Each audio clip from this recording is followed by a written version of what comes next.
Assalamualaikum warahmatullahi wabarakatuh. Masih bersama saya Hesti Dwi Puspitasari dari Universitas Islam Majapahit. Di sini kita akan membahas tentang analisis laporan keuangan dari bab 1 hingga bab 6. Pendahuluan. Analisa bisnis merupakan proses evaluasi prospek ekonomi dan risiko perusahaan. Analisis laporan keuangan mengurangi ketergantungan pada firasat, tebakan, dan intuisi dalam pengambilan keputusan, serta mengurangi ketidakpastian analisis bisnis. Langkah awal analisis bisnis adalah mengevaluasi lingkungan bisnis dan strategi perusahaan. Melalui analisis laporan keuangan, seorang analis akan lebih dapat memahami dan menginterpretasikan informasi keuangan secara kualitatif dan kuantitatif, sehingga dapat menarik kesimpulan yang dapat diandalkan mengenai prospek dan risiko perusahaan. Tujuan analisis bisnis adalah meningkatkan pengambilan keputusan bisnis dengan mengevaluasi informasi yang tersedia tentang situasi keuangan perusahaan, manajemen, rencana dan strategi, serta lingkungan bisnisnya. Tujuan laporan keuangan menurut Bernstein tahun 1983 dalam Harahap tahun 2013 adalah sebagai berikut. Dapat kita lihat bahwa tujuan analisis laporan keuangan ada 5. Yang pertama, screening. Analisis ini dilakukan dengan melihat secara analisis laporan keuangan dengan tujuan untuk memilih kemungkinan investasi atau merger. Yang kedua adalah understanding, berfungsi untuk mengetahui apakah laporan analisis bisnis itu bagus atau tidak. Yang ketiga, forecasting. Analisis ini digunakan untuk meramalkan kondisi keuangan perusahaan di masa yang akan datang. Yang keempat, ada diagnosis, yaitu untuk melihat kemungkinan adanya masalah-masalah yang terjadi, baik dalam manajemen, operasi, keuangan, atau masalah. Yang terakhir ada evaluation, untuk menilai prestasi manajemen, operasional, efisiensi, dan lain-lain. Laporan keuangan pokok dibagi menjadi 5. Yang pertama adalah neraca, yang kedua laporan laba rugi, yang ketiga laporan perubahan ekuitas, yang keempat laporan arus kas, dan yang terakhir catatan atas laporan keuangan. Komponen neraca dibagi menjadi 2, yaitu aset dan pasifa. Aset dibagi menjadi 2, aset lancar dan aset tidak lancar. Beberapa icon-icon dari aset lancar adalah yang pertama, kas dan setara kas. Yang kedua, investasi jangka pendek. Yang ketiga, piutang. Yang keempat, persediaan. Yang kelima, pajak dibayar di muka. Dan yang terakhir, biaya dibayar di muka. Lalu ada aset tidak lancar. Pertama, piutang hubungan istimewa. Kedua, aset pajak tangguhan. Ketiga, investasi jangka panjang. Keempat,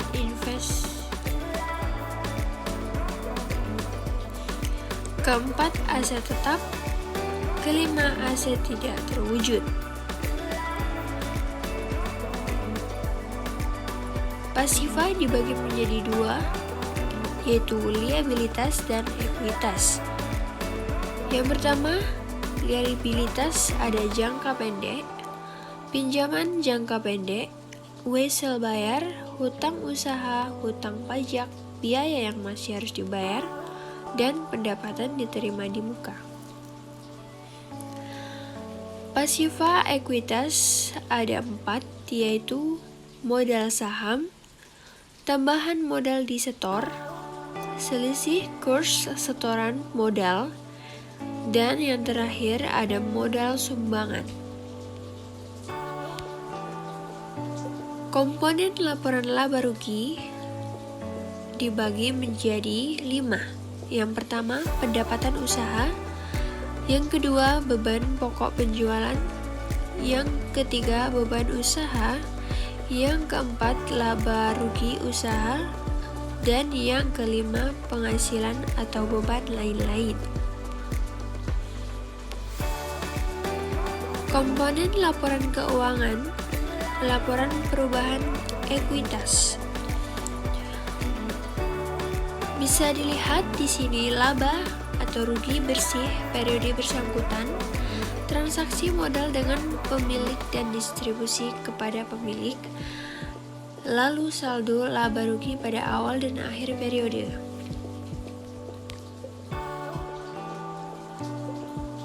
Komponen laporan arus kas dari aktivitas operasi, arus kas dari aktivitas pendanaan, dan ada arus kas dari aktivitas investasi. Kerangka dasar dan laporan keuangan. Ada KD dan LK, lalu turun menjadi AAOIV dan PSAK, lalu di PSAK ada turun lagi DSAK. Ini hanya berlaku pada bank saja. Kebanyakan berlaku pada bank. Pemakaian dan kebutuhan informasi, analisis laporan keuangan,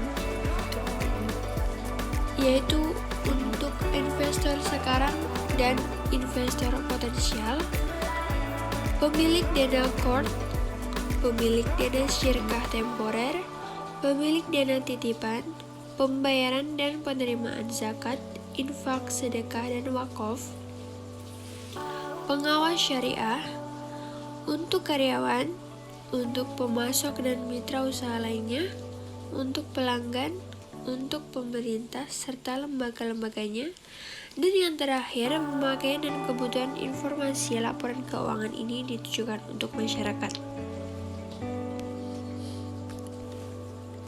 Karakteristik transaksi syariah. Prinsip saling paham dan saling ridho. Prinsip kebebasan bertransaksi, artinya objeknya baik dan halal. Uang sebagai alat tukar dan satuan pengukur nilai, bukan komoditas ya.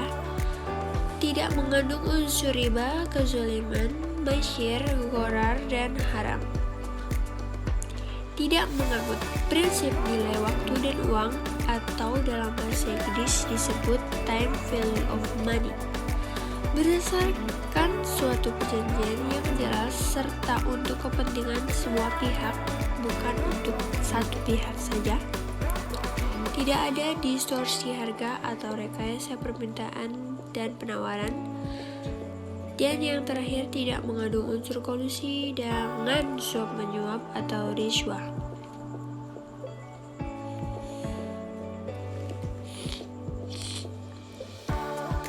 Asumsi dasar. Yang pertama ada dasar akrual. Pengaruh transaksi dan peristiwa lain diakui pada saat kejadian, bukan pada saat kas diterima atau dibayarkan. Dilaporkan dalam laporan keuangan periode itu, namun dalam perhitungan pendapatan akan pembagian hasil usaha menggunakan dasar kas. Kelangsungan usaha. Entitas syariah melanjutkan usahanya di masa depan. Entitas syariah diasumsikan tidak bermaksud melikuidasi atau mengurangi secara material skala usahanya.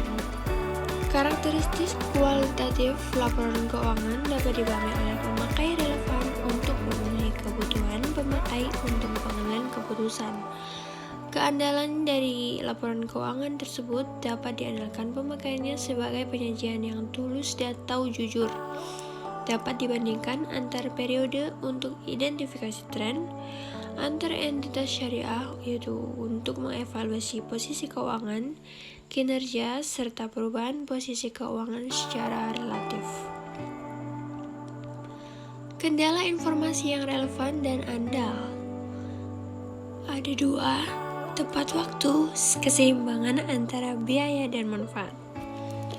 Yang tepat waktu contohnya penundaan yang tidak semestinya, keseimbangan antara biaya dan manfaat yaitu pengaplikasian uji biaya manfaat pada kasus tertentu. Pengukuran unsur laporan keuangan.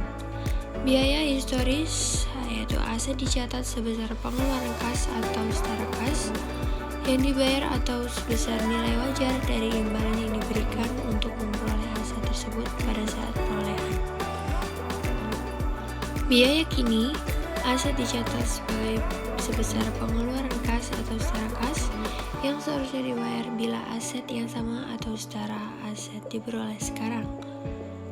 Yang ketiga, ada nilai realisasi atau penyelesaian.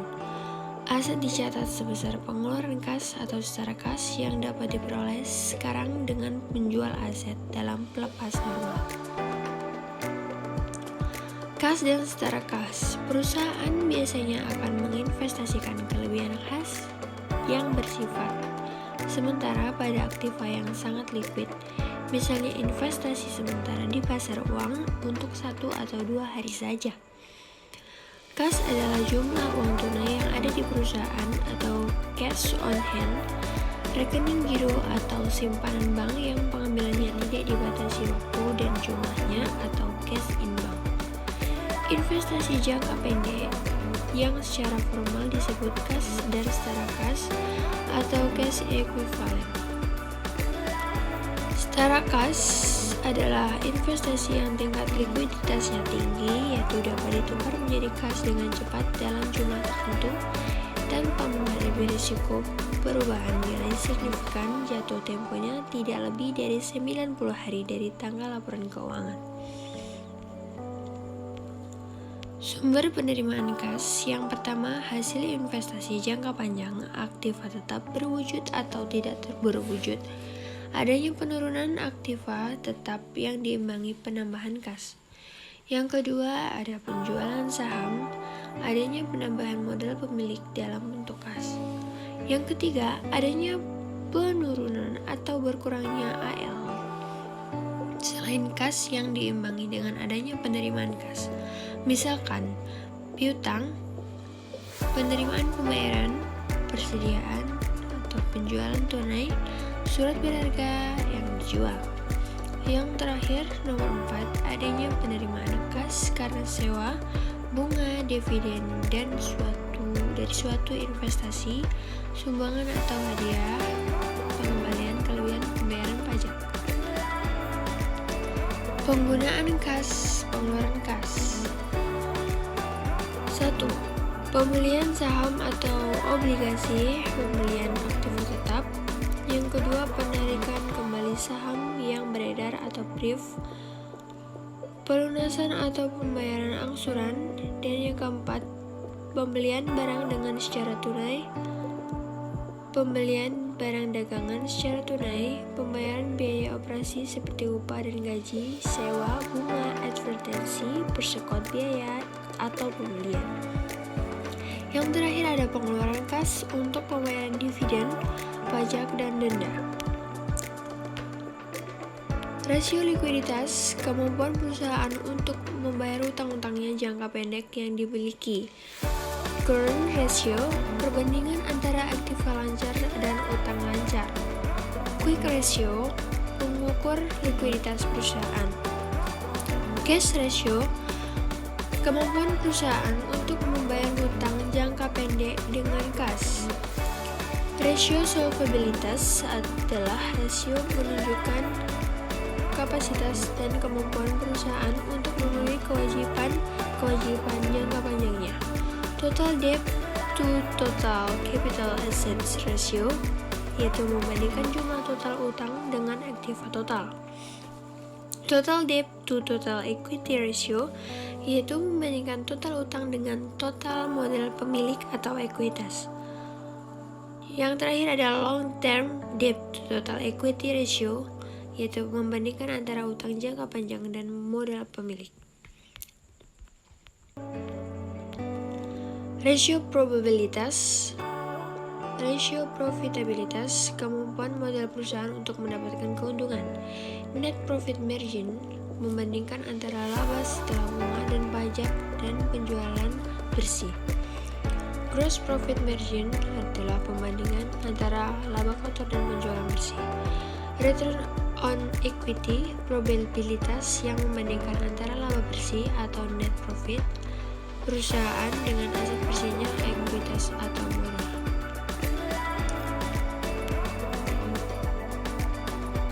Terima kasih, sekian dari saya, kurang lebihnya saya mohon maaf.